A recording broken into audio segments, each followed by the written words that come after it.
Alrighty, guys, and welcome back to the Basketball Fix podcast. Now, today we've got a little bit of a new series here at the Basketball Fix. This is Future Hoops, supported by Reebok Australia. And what we're doing in this series, it'll be an every now and then occurrence on the Basketball Fix. We'll be talking to some of the biggest and upcoming basketball players in both the men's and women's leagues as well. The young kids coming through with plenty of talent. Obviously, you just saw a little bit of highlights of him there. I've got Austin Foxwell as our first guest.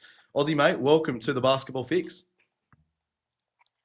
Thank you so much for having me. It's a pleasure being able to come in here and have a chat and have a laugh. So I appreciate you having me. Definitely, mate. And I've been keeping a close eye on you, mate. You've obviously had a very good start to your career. And obviously, one thing we better touch off on the start as well, you got the peroxide hair going as well. Is that going to be one Yeah, thing that you look to yeah. take into next season?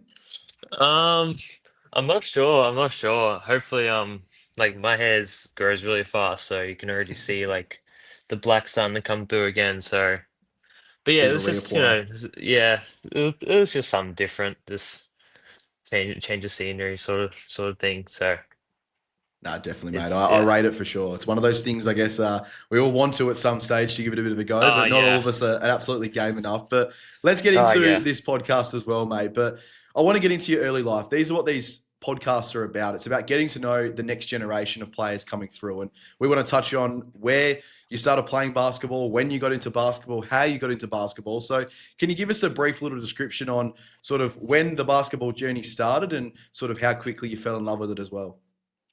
Yeah, so it really started. I played in this Hillside domestic league.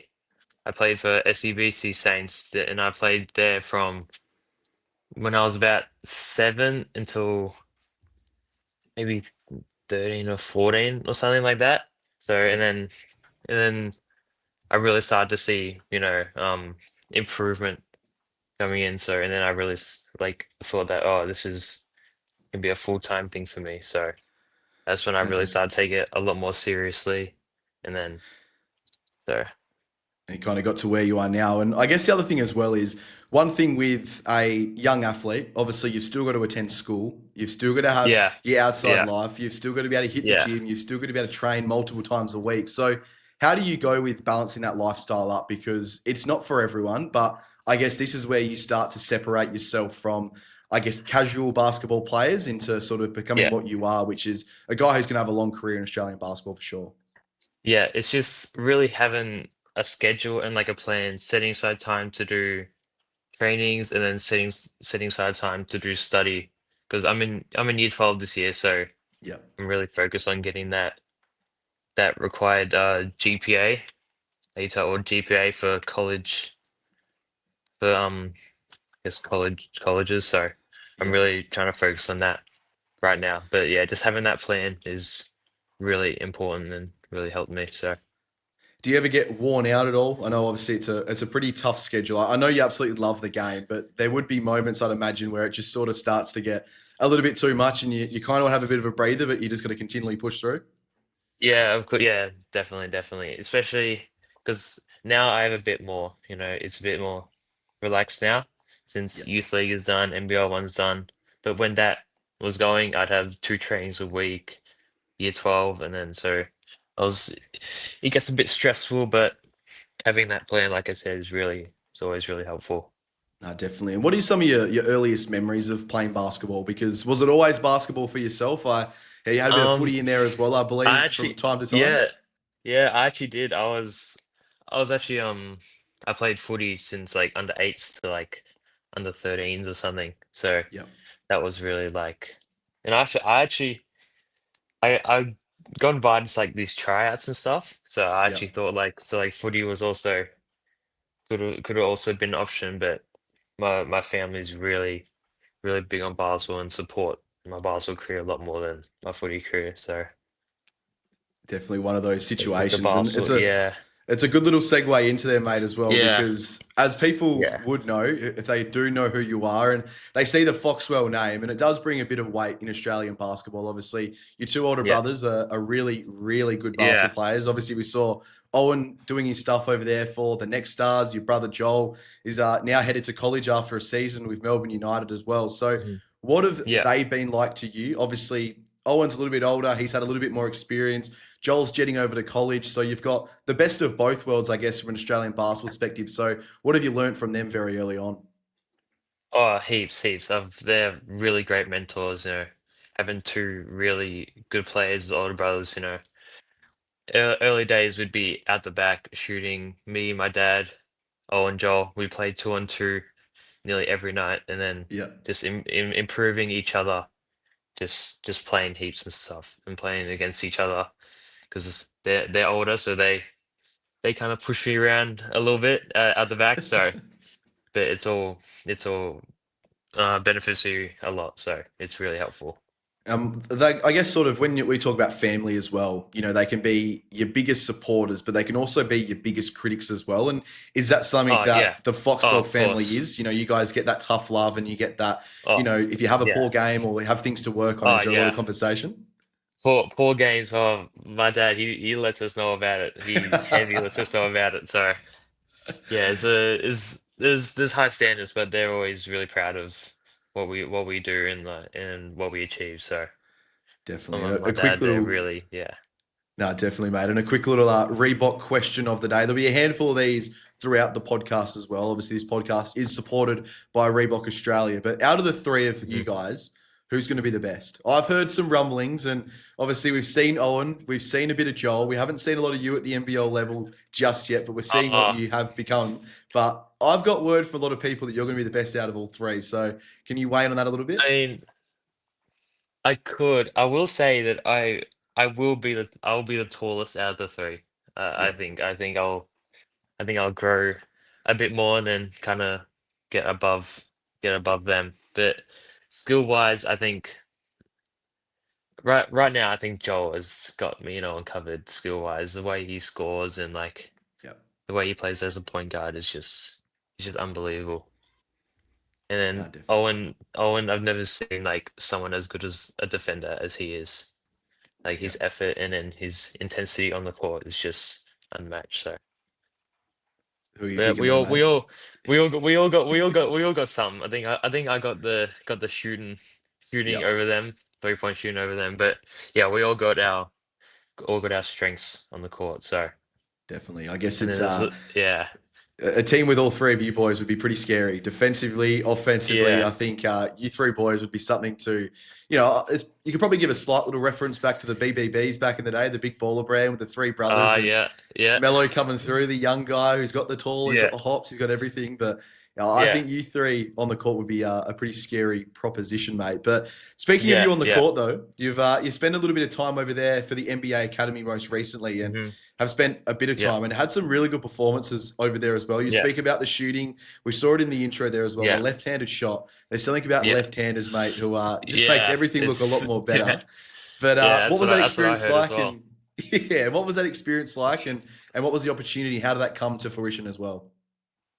Oh, it was really came out of nowhere. It was like 2 weeks before it or something. My mom, she got a random email or text from one of the guys up there just asking if I would like to go up to Atlanta and play in the games. But the trip overall was a lot of fun. It was a really great experience. A lot of guys from around the world. I played in the select team, which was Yeah, like guys from Europe. There was two other Australians, Ria Brood and Henry Saul. Henry from Melbourne. I play with him for state and stuff, and then Rio is from South Australia. So, but yeah, really, really great experience. Really, a lot of fun. and what do you learn from those experiences as well? Because, that is the best of the best essentially coming over and coming together in an international academy. And, you're seeing some of the top guys from around the world who, you don't really get to Yeah. see in Australia alone. You might see them from time to time, but it must be a pretty cool experience to sort of think, okay, I'm Oh rubbing yeah, shoulders with some of the of best and I'm doing course. pretty well as well.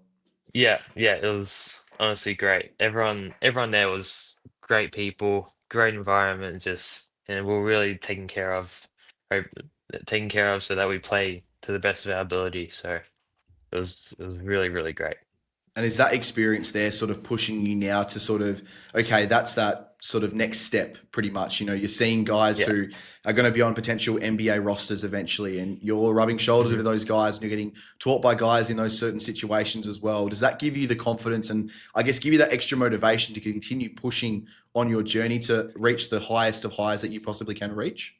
Oh yeah, of course, of course. Seeing those guys, man, they're all like my age, but they're all 6'5", 6'6". So, and then I'm really on the shorter end, so I got really something to prove against all those bigger guys. So No, definitely do, mate. But yeah, you're more than well and truly getting into that as well. And I want to get into sort of talking about your long term goals. And I guess if people haven't heard of you and haven't hmm seen your clips on social media as well, we'll start it off here. But if you could describe somebody your game style, let's just say we're scouts listening to the podcast right now, and what is Aussie Foxwell's game style? Is it just shooting? Is it a 3D um, guy? Like, what is your overall game style and what you want to be as a player?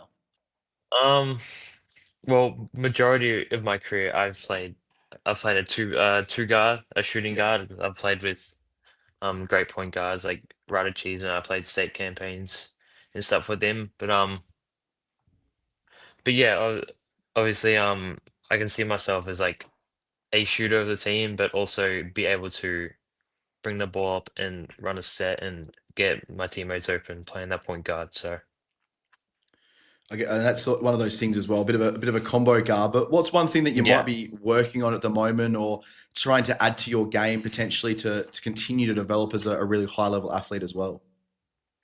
I would definitely improve my handle to be more of a one man. So my dad's been harping on it a lot more recently on me playing the one position. So that's really the main goal right now.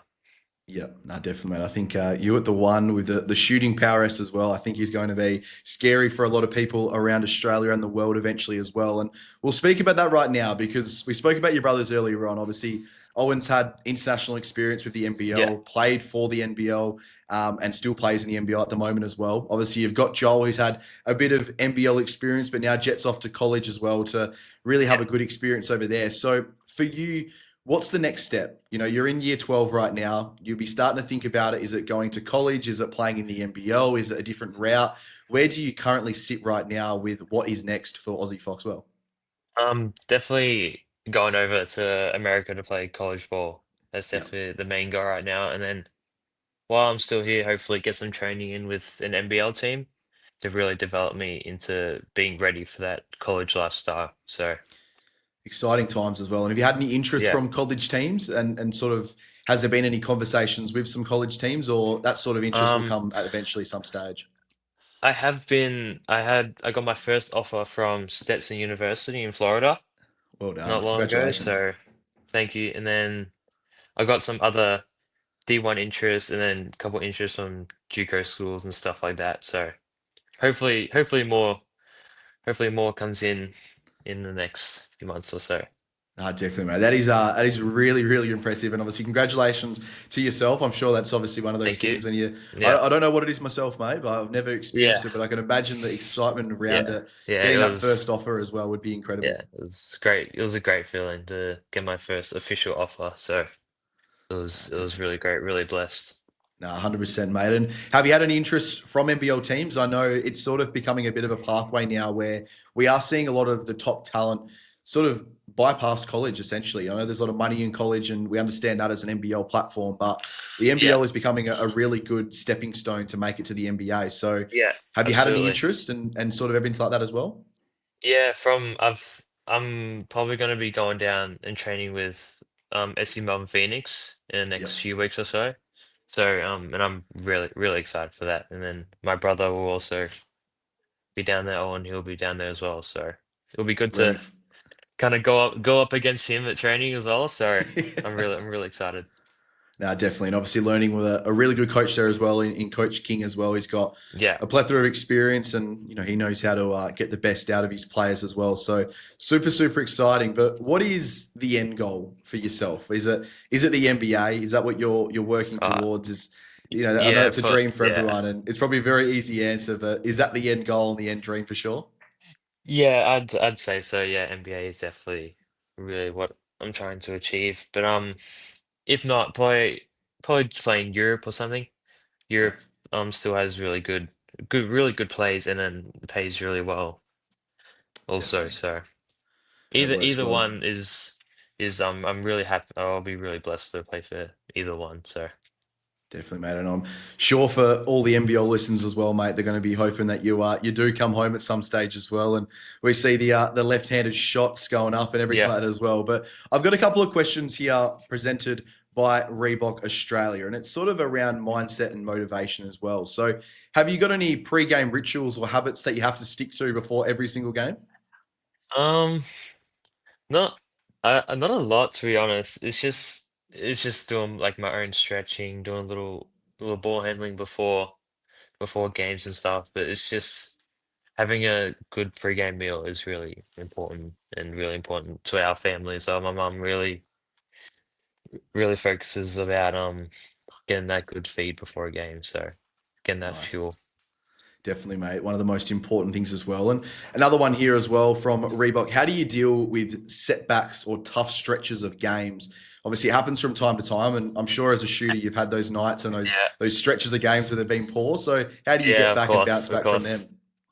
I really just leave it in the past, just focus on what's next and having that next game mentality and next shot mentality. So that's really what I'm focused about after having a poor performance. So Definitely, mate. It's one of those things, especially at a young age. It's hard to get the mental side of the game, I guess, under wraps and being able to, like you said, look forward instead of looking behind, which is obviously an important thing as well. And the third question here, we obviously sent you over, presented by Reebok, a couple of the Engine A's, the new NBL shoe there. Obviously, they're going to be a major sponsor of the NBL this year as well. Had a bit of a look at them. What do you reckon, mhm. mate? How do they feel? Are they pretty good? Were they going to be in your rotation potentially coming into this next season as well? Yeah, they're really great, really comfy, really yeah, just really comfy around my feet and really good ankle support. So I think they're really good. They'll probably be a part of the collection. So Definitely, mate. I think they're one of those shoes. If you want to get yourself some of those shoes as well, www.reebok.au. Go and get your pair of Engine A's. And also, as well, in the coming weeks, they'll be dropping some of the Angel Reese's signature shoes as well. But we'll digress and move on as well, mate, to the second last segment of the show. Now, you're obviously a young player, and I'm sure that there are a number of young players that look up to you as well. We're speaking the 12, 13, 14-year-olds who aspire to be in your shoes one day, playing in the NBA Academy, being a year 12, about to graduate with the world at his hands as well, with college, yeah. NBL, NBA. So if you could give one piece of advice to an athlete coming through, what would it be and why? I'd say just really listen to your coaches and just take their advice on board. Just the coaches, they know a lot more than what you think they do. But and just put in that extra outside of training work, getting up early, going doing some stuff late nights, just really working on your craft and working on your game. So I really like that. I think it's an important one because it's like anything in life. As a kid, you don't want to listen to your parents. You think they don't know anything at yeah, all, and yeah. it's probably not until you're like me, mate, mid-20s, and you start to realize, maybe they had their head screwed on a little bit more as well. And Maybe they were right. So yeah, so yeah, so, that does float back into the coaching yeah, stuff as well. I think that's a really, really good piece of advice as well, mate. But we'll yeah, wrap up this episode here. I know you've obviously got plenty of time and obviously plenty of rest as well after a massive year that has been already. And like you mentioned as well, heading over to some Southeast Melbourne Phoenix training camps. But where can we find and follow the rest of your journey, mate? Because I think when I found you and when we sort of started to follow you on social media, you've got an incredible journey already that you've had, but you've got so much ahead of you. So where can we find you? And we'll obviously put all these links in the description below as well. you can find me on Instagram at Foxwell AL and same as on Twitter at Foxwell AL. So that's where you can find me and stay updated with what I'm doing. 100%, mate. Looking forward to obviously keeping track of the rest of your journey as well. And that'll wrap up today's episode of Future Hoops, the first episode of the new segment. We're obviously doing these at a pretty frequent basis as well. We've got a few other guests coming up. Paris Spencer from over here in WA will be one, and Taylor Marsland as well from WA. A couple of really, really high profile athletes over here in WA as well. So, Aussie, mate, thank you very much for jumping on. Thank you to Reebok as well. And, mate, I'm looking forward to watching the rest of your journey. And thank you so much for having me. It was a pleasure. It was really a pleasure. I Nah, appreciate you. 100%, mate. Looking forward to following the rest of your journey. And as I said earlier, make sure you go and check out Aussie. Links are down in the description below. A kid with plenty of potential, and we'll be seeing him on the NBA spotlight, I'm sure, at some stage. But again, massive shout out to Reebok. Thanks for supporting the episode, and we'll see you on the next episode of The Basketball Fix.